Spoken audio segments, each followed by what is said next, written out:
In a recent video, I argued that skill gap in Battlefield 6 feels compressed, and that comes down to how weapon balance is structured. So, in this video, I want to break down the primary and secondary principles that shape that structure, because once we understand them, we can see the underlying philosophy behind a game's gunplay and whether or not it sharpens the skill gap or flattens it.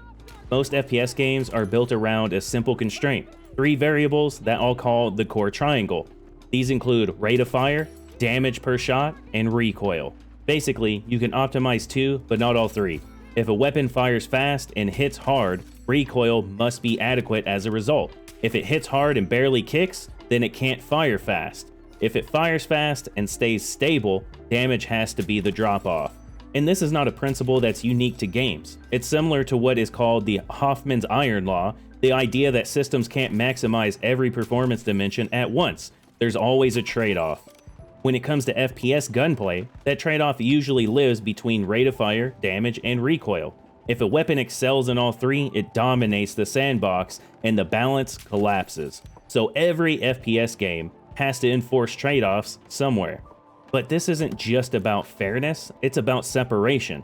Each corner of the triangle demands something different.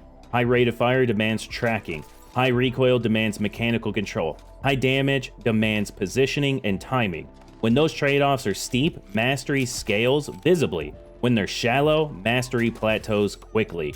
So the difference isn't in the numbers, it's in the slope. When it comes to recoil, this is where things become most visible.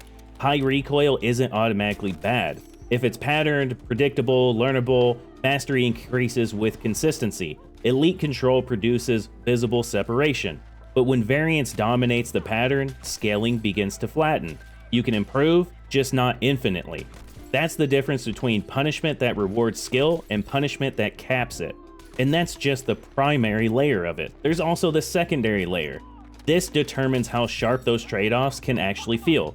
We're talking about muzzle velocity, ADS speed, movement penalties, damage fall off, limb multipliers, weapon sway, bloom, that sort of thing.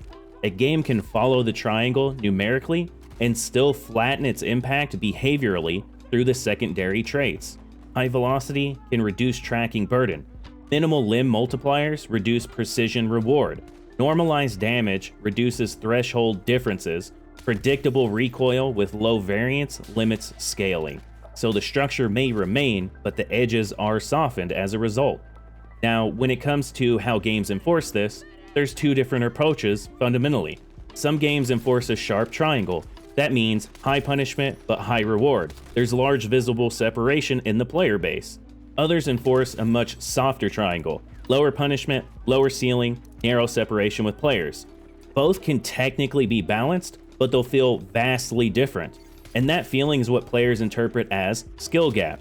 So, when we evaluate gunplay, the real question isn't, is this weapon strong? It's really, are the trade-offs steep enough to create meaningful separation? Because if slopes are shallow, the skills still exist, but it becomes harder to see.